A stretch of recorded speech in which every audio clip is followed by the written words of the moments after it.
স্বাগতম জনাইছো আপোনালোকক মোৰ ইউটিউব চেনেললৈ।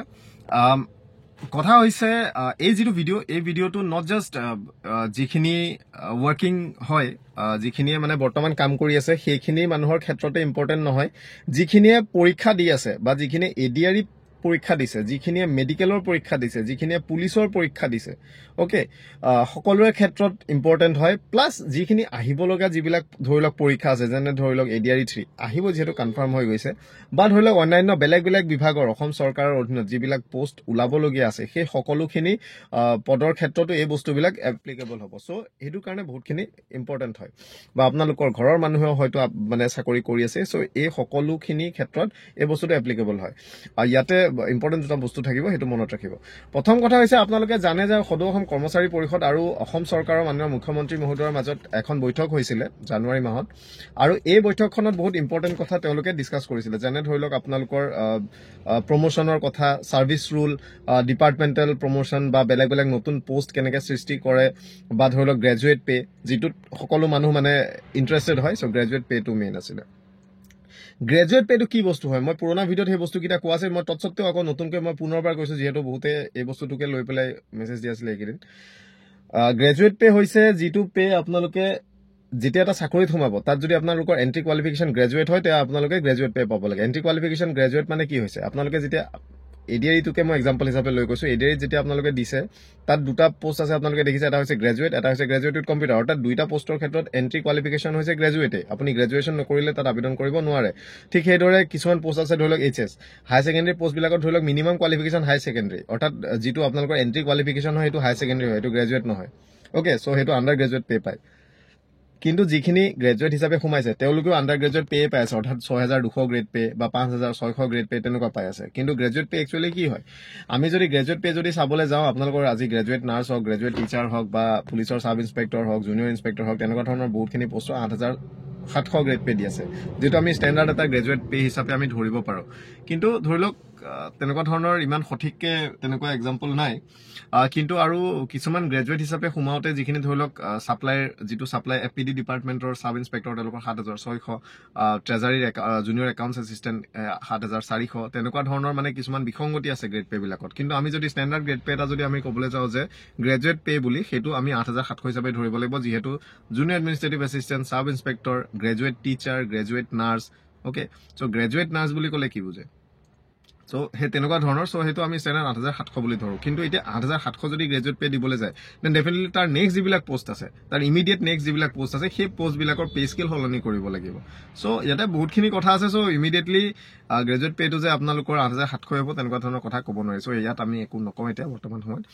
কিন্তু মূল কথা হৈছে, এখন লেটাৰ আকৌ ওলাইছিলে, সেইখন লৈ পেলাই বহুতে আজিও মানে কেইবাজনেও মেছেজ দিলে। চ' সেইকাৰণে মই ভিডিঅ'টো বনাবলৈ হেৰি কৰিলোঁ যে গ্ৰেজুৱেট পে' আপোনালোকৰ ক্ষেত্ৰত চৰকাৰে বৰ্তমান ৰিপৰ্ট বিচাৰি আছে। প্ৰায় সকলো ডিপাৰ্টমেণ্টৰ পৰা ৰিপৰ্ট দিয়াই হ'ল, আৰু এখন লেটাৰ পৰহি ওলাইছিলে, সেয়া ডাইৰেক্টৰলৈ দিয়া হৈছে।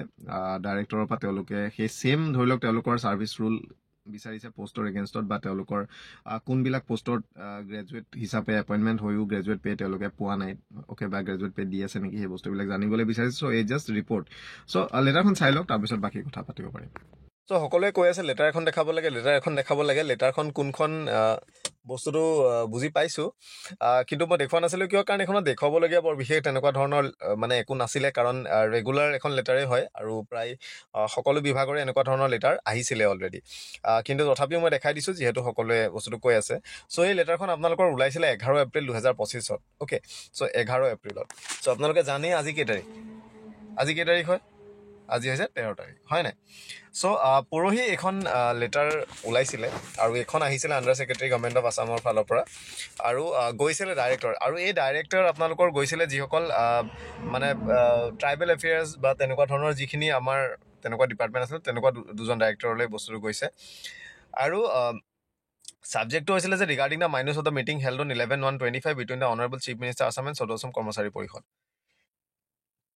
আপোনালোকে জানে যে সদৌ অসম কৰ্মচাৰী পৰিষদ আৰু মাননীয় মুখ্যমন্ত্ৰী মহোদয়ৰ মাজত যিখন মিটিং হৈছিলে 11 জানুৱাৰী 2025 তাৰিখে, বহুত এখন গুৰুত্বপূৰ্ণ মিটিং আছিলে, কাৰণ তাত বহুতখিনি ইম্পৰ্টেণ্ট বস্তু ডিছকাছ কৰা হৈছিলে। ইম্পৰ্টেণ্ট এজ ইন কি, আপোনালোকৰ মানে প্ৰায় সকলো বিভাগৰে যিমান মেইন সমস্যা আছিলে গোটেই বস্তুখিনি ডিছকাছ কৰা হৈছিলে এই লেটাৰখনৰ জৰিয়তে মানে এই মিটিংখনৰ জৰিয়তে তাত আপোনাৰ জেইৰ পৰা এইলে প্ৰমোশ্যনৰ পৰা লৈ পেলাই গ্ৰেজুৱেট পে স্কেলৰ পৰা লৈ পেলাই আপোনালোকৰ শিক্ষকৰ ছুটিৰ পৰা লৈ আপোনালোকৰ নতুন পদ মানে পষ্ট ক্ৰিয়েশ্যন নতুন ছাৰ্ভিচ ৰুল তেনেকুৱা বহুত অজস্ৰ বস্তু আছিলে সেইখিনি সেই মিটিংখনত আৰু যথেষ্ট ফলপ্ৰসূ হৈছিলে সেইখন কাৰণ মাননীয় মুখ্যমন্ত্ৰী মহোদয়েও সেইটো মানি লৈছিলে প্ৰায়খিনি বস্তুৱে চ' তাতে এটা ইম্পৰ্টেণ্ট বস্তু আছিলে যে গ্ৰেজুৱেট পে চ' এই লেটাৰখনটো সেই একেই বস্তুৱে দিছে যে in enclosing herewith a copy of the minutes of the meeting held on ইমান between the honourable chief minister Assam and Sadou Asom Karmachari Parishad I am directed to request you kindly to চাম তাতো সেই একেই বস্তুটোৱে তেওঁলোকে উল্লেখ কৰিছে যে and also' indicative graduate pay scale is granted to cadres whose entry point qualification is graduate so' এই যি ডাইৰেক্টৰলৈ মানে লেটাৰ দিয়া হৈছে তাত তেওঁলোকে কৈছে যে যিবিলাক তেওঁলোকৰ পদ আছে সেই পদবিলাকৰ যিবিলাক পোষ্ট আছে সেইবিলাকৰ ছাৰ্ভিচ ৰুলখিনি তেওঁলোকক ছাবমিট কৰিবলৈ কোৱা হৈছে আৰু এই ছাৰ্ভিচ ৰুলখিনিৰ মতে যিখিনি পোষ্ট আছে সেই পোষ্টখিনিৰ আপোনালোকৰ যিখিনি এণ্ট্ৰি কোৱালিফিকেশ্যন আপোনালোকৰ গ্ৰেজুৱেট হয় অ'কে মানে চাকৰিত সোমাওঁতে তেওঁলোকৰ যিটো কোৱালিফিকেশ্যন সেইটো গ্ৰেজুৱেট হিচাপে যদি তেওঁলোকৰ হয় চ' সেই পোষ্টখিনিত কি পে স্কেল তেওঁলোকক দিছে গ্ৰেজুৱেট পে স্কেল দি আছে নে নাই সেই বস্তুটো তেওঁলোকে জানিব বিচাৰিছে অ'কে চ' এইখন হৈছে লেটাৰখন এতিয়া কথা হ'ল চাওক আপোনালোকৰ এই যি ৰিপৰ্টবিলাক লৈছে বিভিন্ন বিভাগৰ পৰা বিভিন্ন বিভাগ মানে কি অসমৰ প্ৰায় সকলো ডিপাৰ্টমেণ্টৰ পৰাই লৈছে সকলো বিভাগৰে এতিয়া যদি এণ্ট্ৰি যদি আপোনালোকৰ ছাৰ্ভিচ যদি গ্ৰেজুৱেট হয় দেন আপোনালোকে গ্ৰেজুৱেট পে পাব এইটো তেওঁলোকে সেই বস্তুটো কৈয়ে দিছে ইয়াত মানে দ্বিতীয় কথা নাই তেওঁলোকে গ্ৰেজুৱেট পে দিবলৈ দিছে কিন্তু গ্ৰেজুৱেট পেটো কিমান দিব ৭,৪০০ নে ৭,৬০০ অ'কে নে ৮,৭০০ সেই বস্তুটো মানে ডিপেণ্ড কৰিব সেইটো পাছৰ পৰ্যায়তহে গম পোৱা যাব এতিয়া বৰ্তমানে সেইটো গম পোৱা নাই বাট প্ৰত্যেক বিভাগেই তেওঁলোকে দিছে আজি যিটো মানে গ্ৰেজুৱেট যিবিলাক পোষ্ট হয় সেইখিনি আপোনালোকে এডিআৰিৰ যিখন লিষ্ট আছে এডিআৰি লিষ্টখন চালে আপোনালোকে দেখিব যে কম্পিউটাৰ অপাৰেটৰৰ পৰা লৈ পেলাই জুনিয়ৰ ষ্টেণ্ডৰ পৰা লৈ পেলাই আপোনালোকৰ চাব ইনস্পেক্টৰৰ পৰা লৈ পেলাই আপোনালোকৰ জুনিয়ৰ ইনস্পেক্টৰলৈকে সকলোবিলাক পোষ্ট এইবিলাক হৈছে graduate post okay so' graduate হিচাপে যিহেতু সোমাব লাগে চ' এই পোষ্টখিনিৰ ক্ষেত্ৰত মানে যিটো চেলাৰী আছে বা যিটো গ্ৰেড পে আছে তাত বহুত বিসংগতি আছে আৰু এই বস্তুটো ইম্পৰ্টেণ্ট এইটো কাৰণে এইটো যদি ইফেক্টিভ হয় যিখিনিয়ে বৰ্তমান চাকৰি কৰি আছে সেইখিনিও পাব আৰু ইয়াতে এটা বস্তু বহুতে সুধি থাকে যে